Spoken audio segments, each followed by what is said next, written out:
Paynesville Live. So it's our special edition today. So you're joining me at the lunch hour, hopefully. So our topic today is to talk through the operating referendum that is going to be on the ballot tomorrow, November 8th. So I'm going to lead into a presentation, and I've got Matt watching our questions, and we'll gather my attention if questions come across, and I'll try to answer them as I can.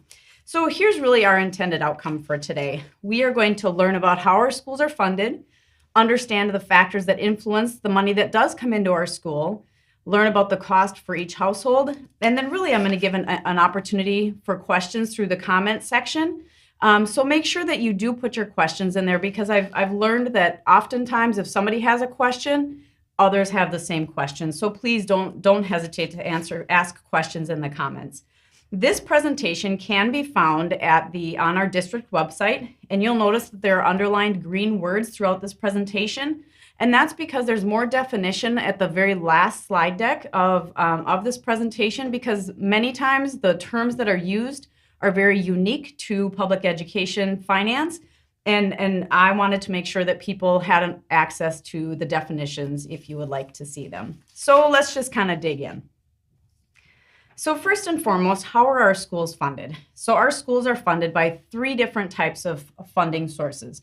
We have federal, state, and local revenue sources. The federal government provides about 9% of our operating budget. So that is things like our special education funding, our food service funds, and our title funding. The ESSER money and the COVID money that we received over the last couple of years, that was considered money from the federal government as well.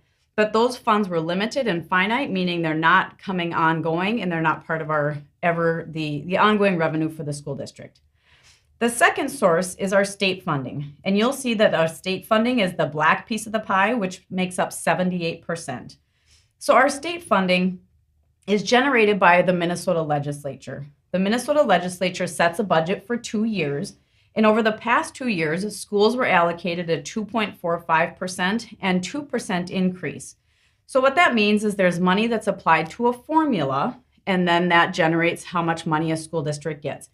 Coming up, we're going to talk a little bit about that formula. But for right now, let's just come back to the other areas of funding. So QComp is also a method of funding that the school district receives from the state. And that's funding that helps support our teachers and really has no impact on our general fund. It's purely money that comes from the state. There's no other levy impact. However, it's just a program that school districts had to apply to that is no longer available if you didn't get in. Paynesville was able to get into that funding source, and so we're grateful for that to help support our general fund as well. The final source of revenue is compensatory revenue that comes from the state of Minnesota. If you've paid attention to any board meetings, you've likely heard us talk a little bit about our compensatory revenue. This is where we've talked about having our families fill out our free and reduced forms, because that's a source of revenue that comes into the school district. Over the course of years, when the school district was not serving lunches for a fee and they were all free, the school district lost revenue because of the lack of completion of the forms, which unfortunately then led to less revenue coming in from the state of Minnesota. The final revenue source is our local revenue, and that's 13%. So that's where the taxpayer funds come in. So that's your taxes, and it's also any fees that are paid by our students or that come directly from somebody using our facilities and being charged rent or a lease, for example. So then let's talk a little bit about why we're here. So 77% of the Paynesville area schools general fund is comprised of salaries and benefits. So we're here because of kids. We teach kids, and we teach kids with people. And so I think it's really important to remember that salaries and benefits of our staff are our teachers, and you'll notice we have our teachers, our paraprofessionals, our food service workers, our custodial maintenance staff, we have our administration. All of those are people, and the people take up 77% of our general fund. So when you take a look at what it is that drives and dictates our expenditures, we have to rely on the collective bargaining agreements for all of those units. So those generally dictate our salaries and benefits. So what we've done is we've projected about a 3% increase in our salaries and benefits over the course of years. Well, thinking back to the previous slide, the state of Minnesota has allocated a formula increase of about 2% or 2.45%. Those two things together, they purely are a mismatch. And so that creates a funding deficit and a problem. So then let's just spend a couple of seconds talking about the formula, okay? So when I talked about the funding formula, it's based on a number of students that we have on a specific day. It's our per pupil count, okay? So unfortunately, the Paynesville area schools has been on a downward trend of enrollment. And when you have a downward trend of enrollment, that means a loss of revenue. So let's take a quick look at the last 10 years. So from 2021 to 2012, we have, the Paynesville area schools has lost approximately 98 students. So at the current per pupil funding, that's about $672,000. So I've had people ask me, well, why don't you just reduce positions? Why don't you just eliminate staff? Well, I would say, and we're going to talk a little bit about that in a bit, we have. However, what's really difficult is the fact that those 98 students aren't in one grade level, and they're not just in one building or one site. It's not like it's all secondary students, and it's not all elementary students. So it makes that impact really system-wide, which really challenges how we respond from a deficit perspective.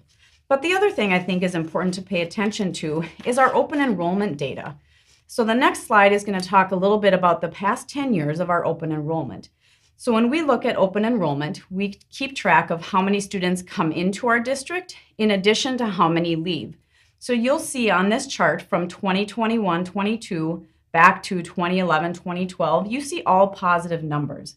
What this means is that as a net position, the school district is consistently gaining students to open enrollment.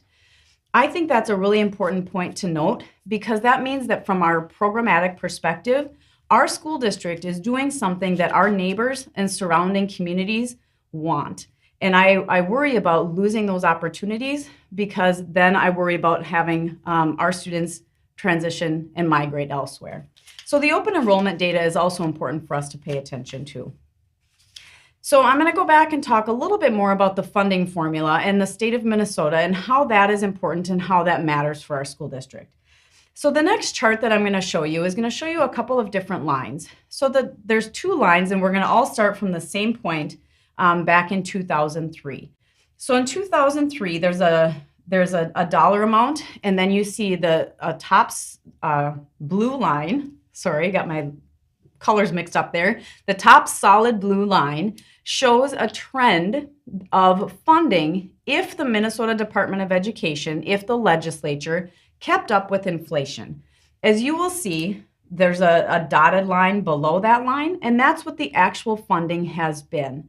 So just to put some numbers to this, that top blue line that is solid has $8,126.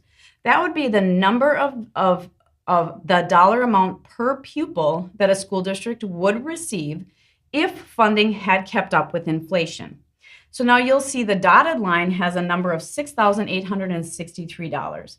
So the difference per pupil is $1,263. All right, so let's talk about what that means for Paynesville area schools. So for Paynesville area schools, we used the number of 908, which was our enrollment a couple of slides ago. So for in 2022-23, that is $1,146,000 in aid that the school district has not received if we would have kept up with inflation. That's what really compounds the issues of the lack of funding that our school has received from the state of Minnesota. So that's why we come back to our taxpayers and we talk about a levy, and we talk about increasing our levy to increase the money into our operating referendum. So why and what is the range for school districts and operating referendums? Well, across the state of Minnesota, we have school districts that have $0 in an operating referendum, and we have school districts that have an operating referendum of $3,546.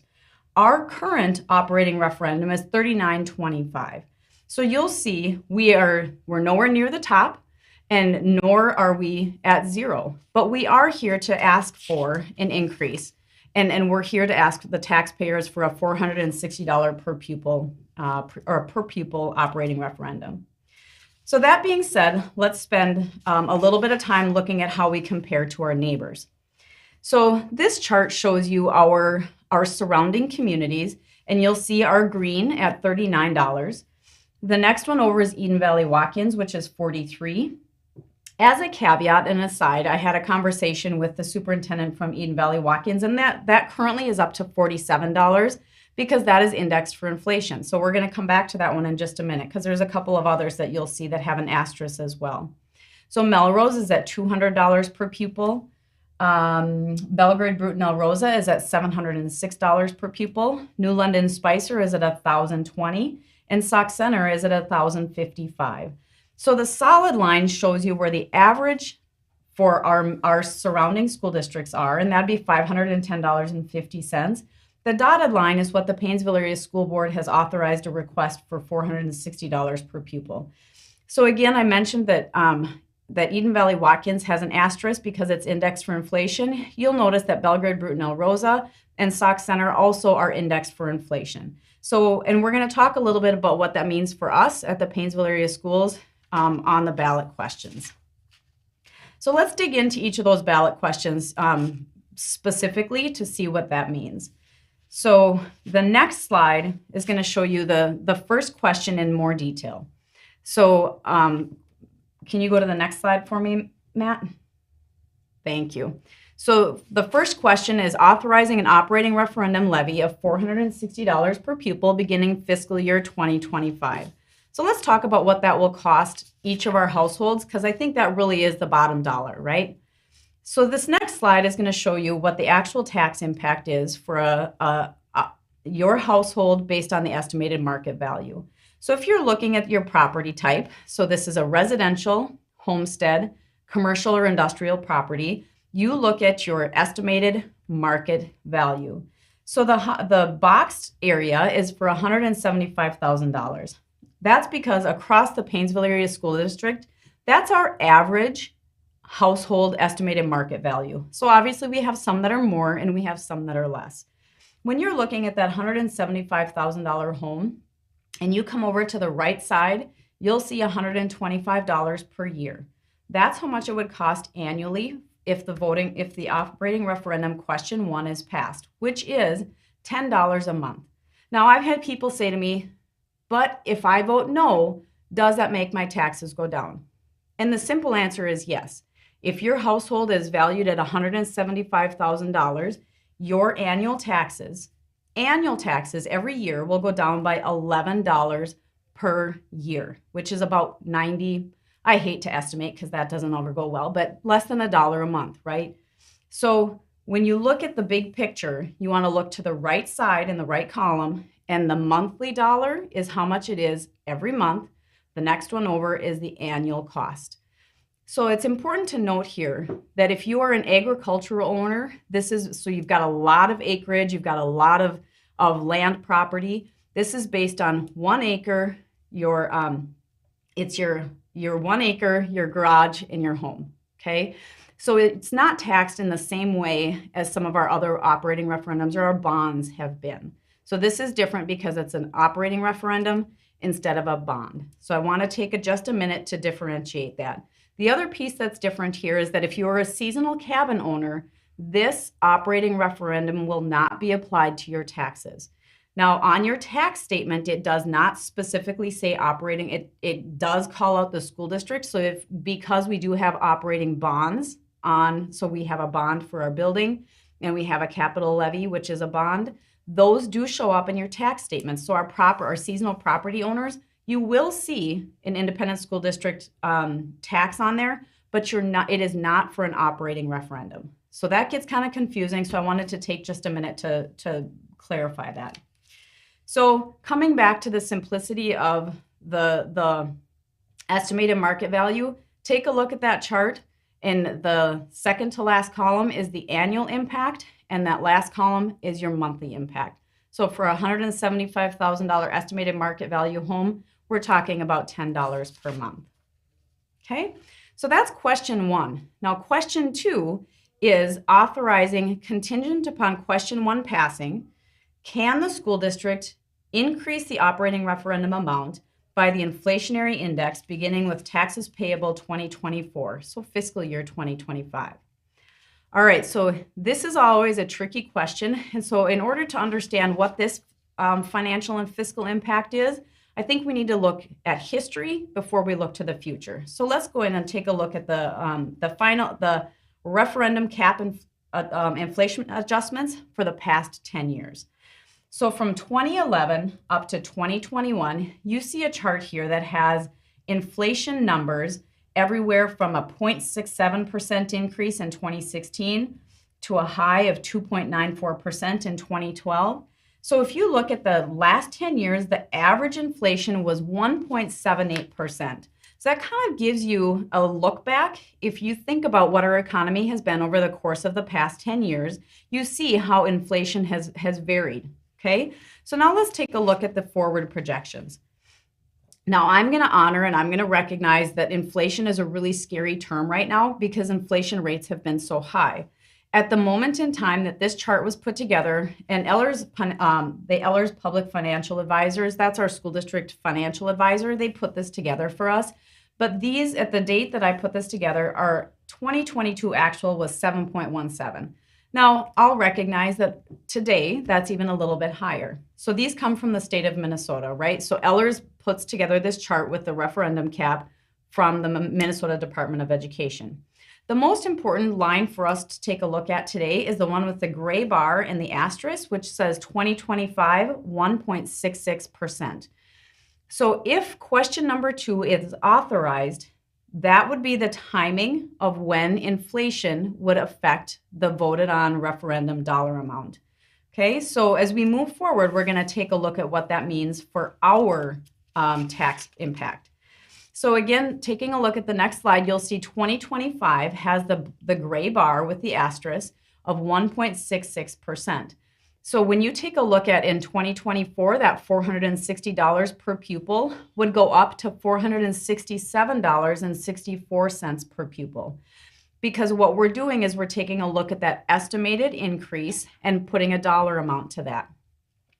So what we've looked at is the projections up to 2030. And as you look at the projections up to 2030, you're going to see the annual inflation percentages, which are from the previous chart.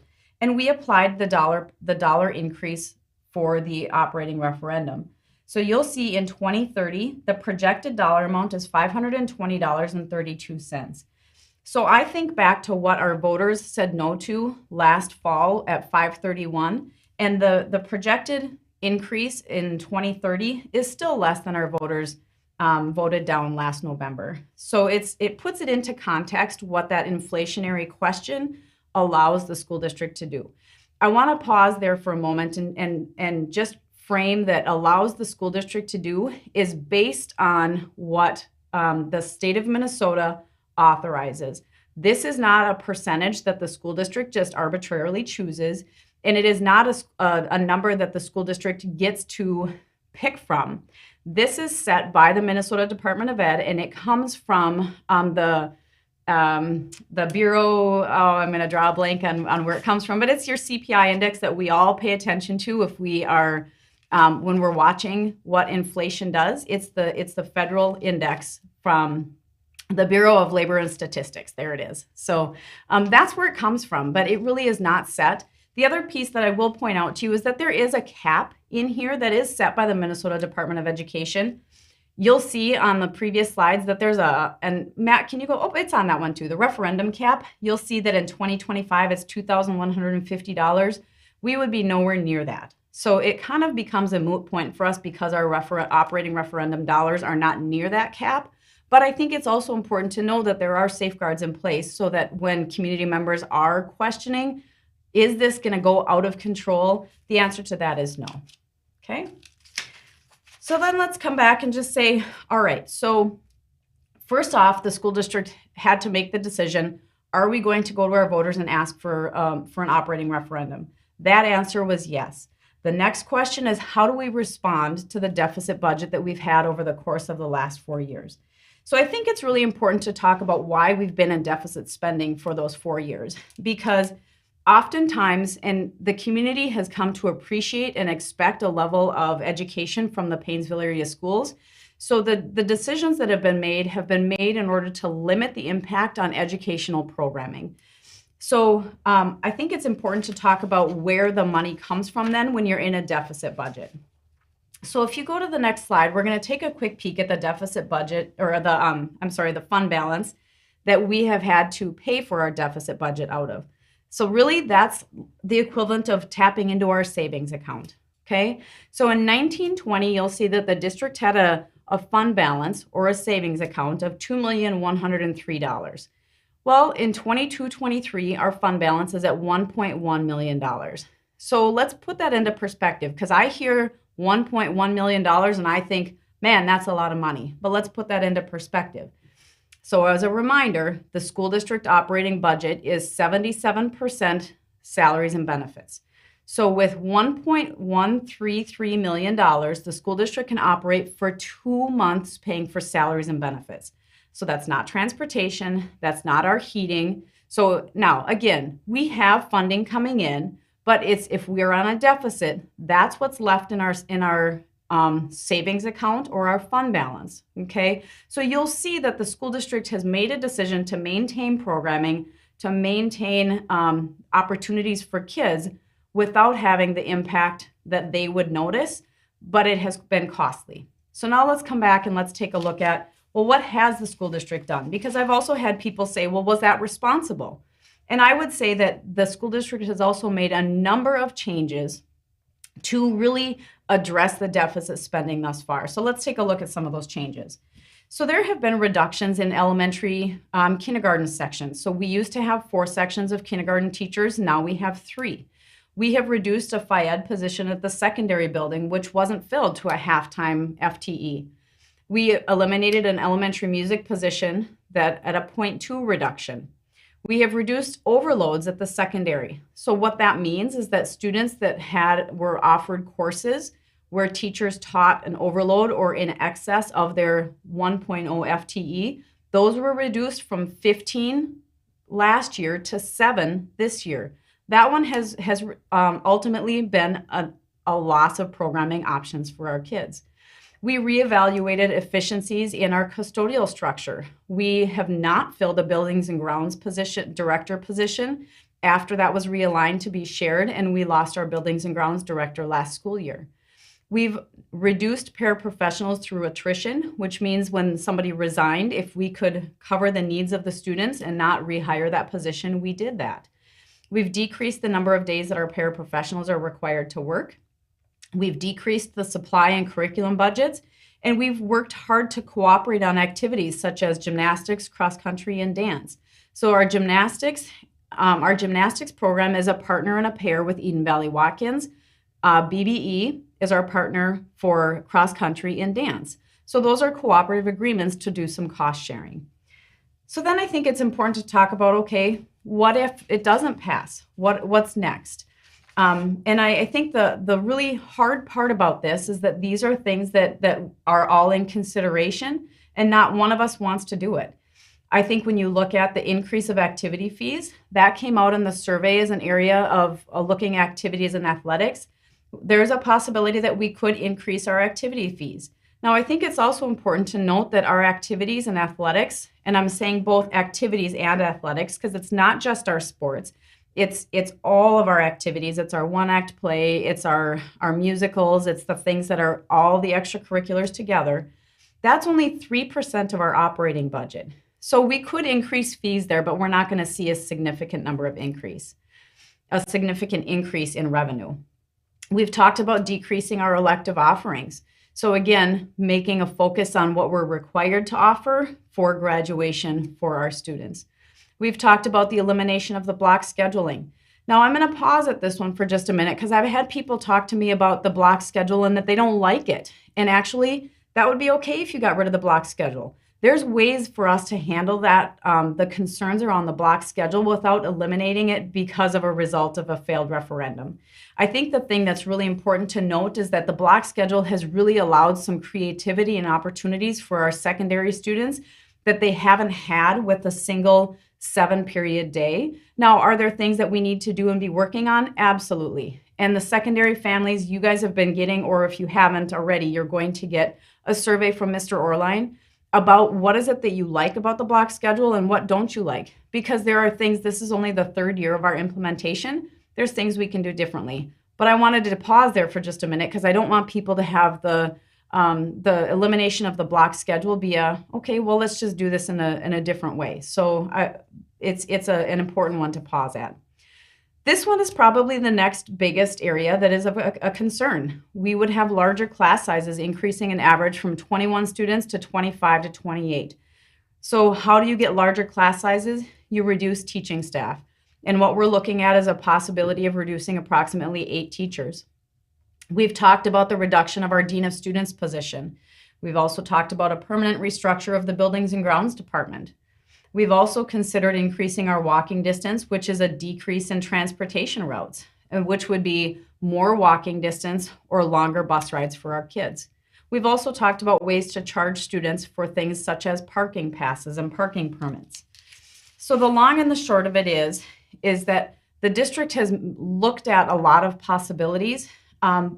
Unfortunately, all of them would impact our student programming, and that was really the heart of our concern in not passing an operating referendum. It's not to add in a whole bunch of new things. It's not to bring a whole bunch of innovative, bunch of new stuff to the district.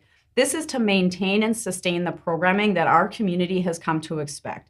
So again, thinking back to our open enrollment, we do things that our neighboring communities want to see. And because of that, we have kids coming into our programming. I want to maintain that. I want to grow that. And I want to have that be something that our neighbors look to.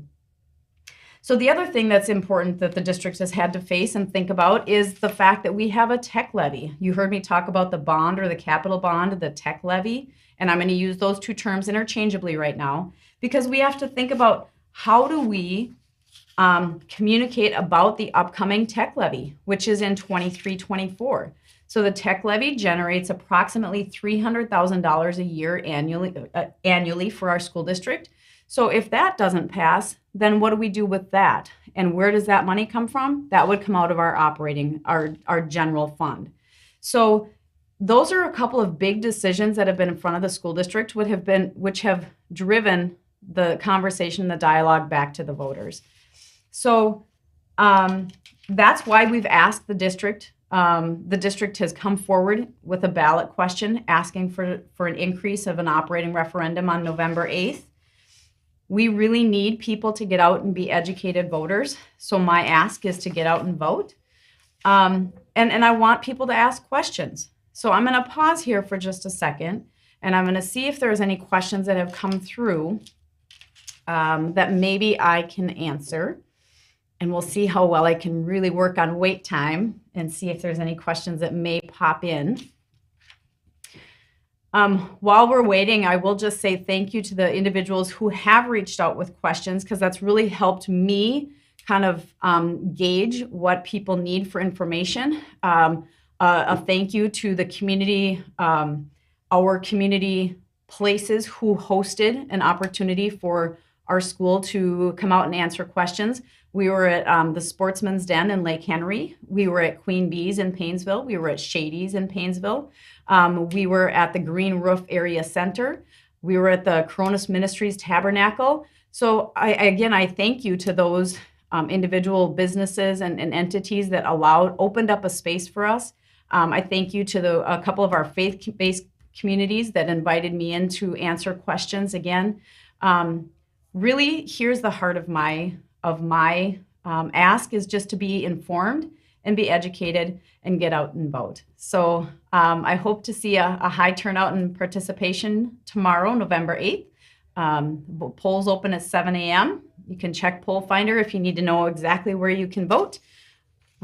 Other than that, Mr. Dickhausen, are there any questions that have popped through? All right. So with that, I will sign off for today. Thanks for joining me for lunch, and have a great day, everybody.